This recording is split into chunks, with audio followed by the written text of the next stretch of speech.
राधा रानी सरकार की जय।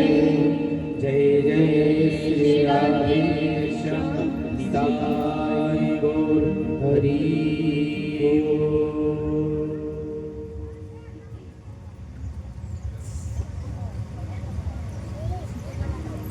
श्री राधे श्री राधे चित्सार सिंधु सर्वस्व श्री राधा रानी एवं श्री श्याम सुंदर युगल चरणों में मेरा बार बार प्रणाम तथा आज श्रीमद् भागवत कथा में पधारे हुए समस्त भागवत भक्त एवं वैष्णव जन रसिक जनों के श्री कमल चरणों में मेरा बारंबार प्रणाम।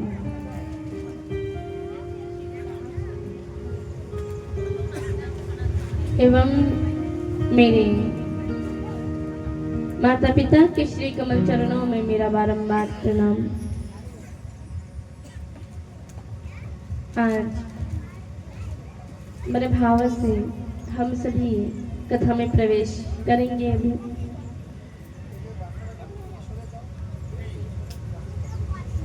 और सबसे अलग और अजीब बात तो ये है कि आज पता नहीं चल रहा कि दूसरा दिन कहूँ या तीसरा दिन। प्रेम से कहो अब पता ही नहीं चल रहा आज दूसरा कहूँ कि आइए दूसरे दिन की कथा में प्रवेश करें या तीसरे दिन की, क्योंकि कल प्राकृतिक आपदा के कारण कथा में विघ्न पड़ा, जिस कारण हम कल कथा नहीं हो पाई भगवान जी। जब कल कथा नहीं हो पाई तो एक विचार विमर्श सब उपाय बताने के बाद एक ऐसा उपाय निकला कि चलो दोपहर से एक टाइम का कथा 3 बजे से 6 बजे और फिर 1 घंटा रेस्ट की 7 बजे से फिर 10-11 बजे ये निर्णय लिया गया था। तो हमको तो ऐसा लगा कि कोई आएगा ही नहीं। फिर भी इतने भक्तों को देखकर थोड़ी संतुष्टि हुई है कि नहीं भैया भक्त आए हैं, बहुत बड़ी बात, बहुत अच्छी बात है। तो आइए हम इस दोपहर में तो दूसरे दिन की कथा में प्रवेश करें बड़े भाव से। एक भक्त ने बड़े भाव से कहा है कि कथा बांग्ला के साथ साथ हिंदी भी बीच बीच में हम सुनेंगे, क्योंकि हिंदी में कथा का रस तो एक अलग ही रस है कि नहीं। दादी समझ गई, हाँ कभी हिंदी में एक अलग ही रस है कथा का, एकदम कथा टिकटॉक कथा ही लगती है हिंदी में। तो आइए हम द्वितीय दिवस की कथा में प्रवेश करें मेरे भाव से, और कोई चिंता ना करे, बीच बीच में बांग्ला भी हो।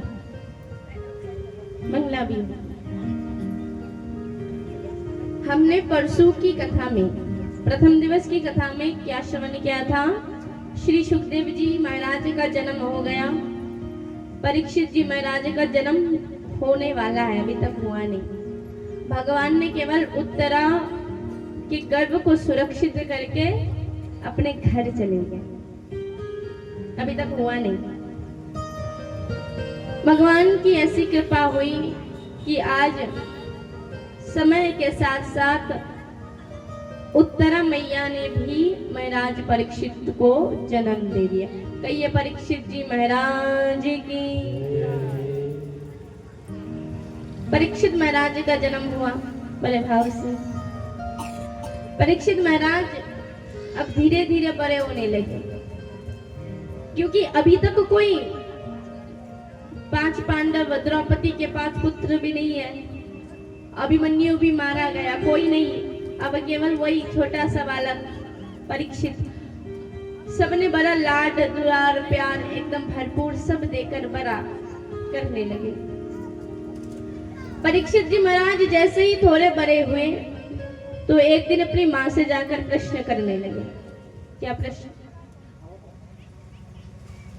ओ माँ, मैंने तुम्हारे गर्भ में मैं जब था उस समय मैंने जिस भगवान को देखा वो भगवान कहाँ है? परीक्षित ने देखा था माँ के गर्भ में, वो भगवान कहाँ है? अब उत्तरा क्या कहे, क्योंकि परीक्षित बात करना कि बड़े होते होते भगवान तो स्वधाम भी गमन कर गए, इस लोक को छोड़कर गोलोक चले गए भगवान। अब भगवान गोलोक चले गए, इसकी एक बड़ी सुंदर लीला है। कैसी? भगवान जब सब कुछ छोड़कर द्वारिका चले गए, इस महाभारत के युद्ध में भगवान ने धर्म का साथ दिया, परंतु अंत में उन्हें क्या श्राप मिला? किसने दिया? गांधारी ने श्राप। हे कृष्ण, जिस प्रकार मेरे नेत्र के सामने मेरा पूरा कुल वंश नष्ट हो गया, मैं श्राप देता हूँ तुम्हें, इसी प्रकार तुम्हारी नेत्र के सामने तुम्हारे पूरे कुल वंश का नष्ट हो जाए। गांधारी के श्राप के कारण पूरा यदुवंश नष्ट हो गया। अब यदुवंश नष्ट कैसे हो गया? प्रेम से कहो। इधर ध्यान दो भैया, हमारी ओर देखो। यदुवंश नष्ट कैसे हुआ? भगवान का पुत्र है सांब, बड़ा दुष्ट है, क्रोधी है। सांब अपने सभी भाइयों के साथ मिलकर एक दिन खेलने गए एक वन के भीतर। अब वन के भीतर खेलते खेलते सांब देखते हैं एक वृक्ष के नीचे सप्त ऋषि मंडल। सांब सोचते हैं ये ऋषिगण वास्तव में ऋषि है या नहीं, पता कैसे चले? चलो हम थोड़ा उपहास कर लेते हैं इनका। उपहास कैसा? सांब बड़ा सुंदर था दिखने में, तो सांब ने स्त्री का रूप धारण किया और गर्भ के भीतर, गर्भ माने जो वस्त्र पहना, साड़ी पहनी सांब ने, उस साड़ी के भीतर, वस्त्र के भीतर एक शाल को छुपाया। सांब अपने भाइयों के साथ गए ऋषिवरों के पास, जाकर कहने लगा, हे ऋषिवर एक बात बताइए आप। क्या? आप तो योगी तपस्वी दिखते हैं, तो मेरे गर्भ में जो बालक है, जो संतान है, वो कन्या होगी या बालक होगा? अब बताइए। सप्तऋषि मंडल को इतना क्रोध आया सांब पर। सप्तऋषि मंडल ने कहा, अरे तू कृष्ण का बेटा है ना सांब, और तू हमारा उपहास करने लगा? तो सुन, तेरे गर्भ के भीतर ना कोई स्त्री है, ना कोई कन्या है, ना कोई बालक है, तेरे गर्भ के भीतर एक शाल है। हम सप्तऋषि मंडल तुझे श्राप देते हैं, यही शाल से तुम आपस में युद्ध कर कर के मर जाओगे। श्राप दे। यह श्राप लेकर सांब घर आता है। सांब, प्रद्युम्न और सभी भाई सब घर आते हैं। आकर किनसे कहे? वसुदेव जी से कहने लगे, क्योंकि कृष्ण से तो नहीं कह सकते। वसुदेव कौन है? कृष्ण के कौन है? कृष्ण के पिताजी। कौन है? वसुदेव। वसुदेव का बेटा है वासुदेव। कृष्ण को वासुदेव कहते हैं और कृष्ण के पिता का नाम है वसुदेव। एक अ का उच्चारण, एक आ का उच्चारण नहीं होता, बस वासुदेव और वसुदेव। आकर कहने लगे, अब कृष्ण के पिताजी हैं वसुदेव जी, तो इनके तो दादाजी हुए। आकर कहने लगे, दादाजी बड़ी भूल हो गई, ऋषिवरों ने श्राप दे दिया, यदुवंश नष्ट हो जाएगा इस शूल के कारण, क्या करे, कोई उपाय बताइए। वसुदेव जी भयभीत होने लगे, क्या करे, क्या किया जाए। तो वसुदेव जी ने कहा, उस शाल को पिस पिसवाकर नष्ट करके समुद्र में बहा दो। उस शाल को पिसवाकर समुद्र में बहा दिए, परंतु वसुदेव जी का मन अभी भी अशांत है। नव योगेश्वर की कथा सुनकर वसुदेव जी तो स्वधाम चले गए। अब समय बीतने लगा, सब नष्ट हो जाएगा, पूरी द्वारिका नष्ट हो जाएगी। बड़े भाव से वह कथा में ये कहा गया है कि अब ऋषिवरों का श्राप फलेगा, फलित होगा। भगवान को पता चल गया कि अब मैं इस द्वारिका को नहीं रख सकता। भगवान सब कुछ छोड़कर एक वन के भीतर कदम वृक्ष के नीचे आकर बैठे।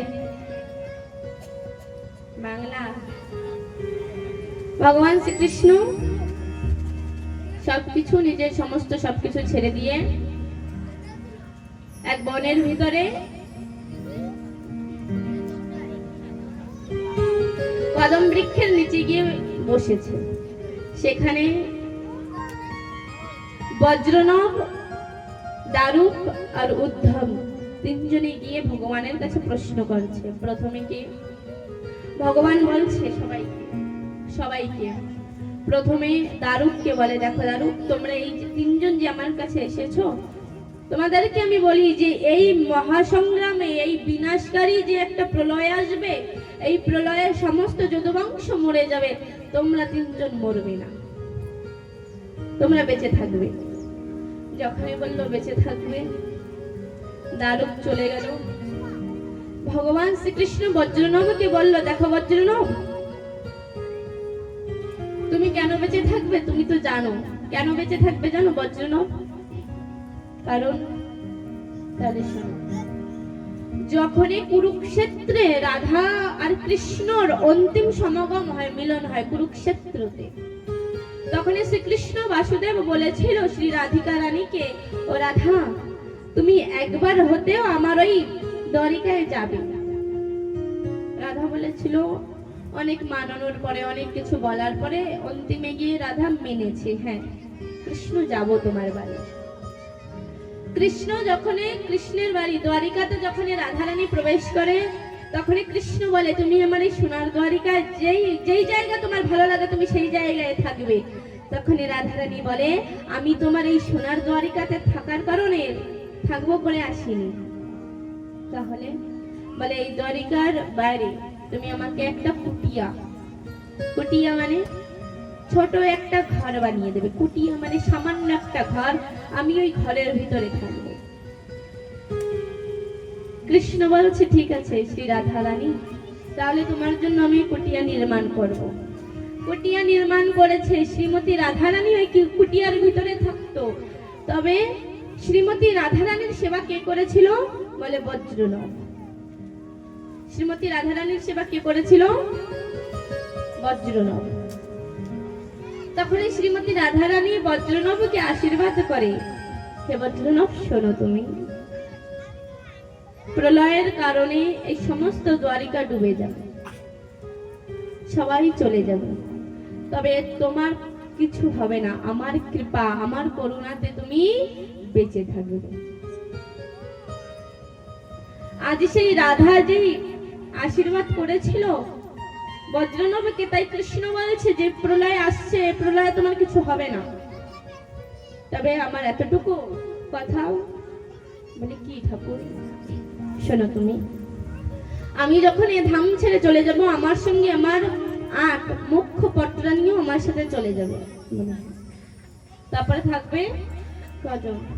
বলে 16,100 পটরানী থাকবে। কজন থাকবে? 16,100 পটরানী। বলে, হ্যাঁ। তুমি এই 16,100 পটরানীকে নিয়ে কোথায় যাবে? বৃন্দাবনে পুনরায় চলে যাবে, বৃন্দাবনে চলে যাবে। বলে, ঠিক আছে ঠাকুর, তাই হোক, তুমি যা বলবে তাই হবে। এই 16,100 পটরানীকে, তোমার স্ত্রীদেরকে নিয়ে আমি ব্রজধামে গমন করব। বলে, ঠিক আছে। বজ্রনভ চলে গেল। অন্তিমে উদ্ধব প্রবেশ করলো। এখন উদ্ধব বলছে ঠাকুরকে, ও ঠাকুর, তুমি শোনো, তুমি এই দাপর যুগে ছিলে, তবুও পাপ অত্যাচার অনাচার কম হয়নি, পাপীদের সংখ্যা কম হয়নি, তেমন ভাবে পাপ হয়ে যাচ্ছে। তবে তুমি ছিলে তাই সাধুগুরু বৈষ্ণবদের মনে একটা ভাবনা ছিল যে পাপ হোক, তবে ভগবান তো আছে, হোক পাপ। এই একটা মনের আশা ভরসা ছিল। তবে আজ উদ্ধব বলছে, ও ঠাকুর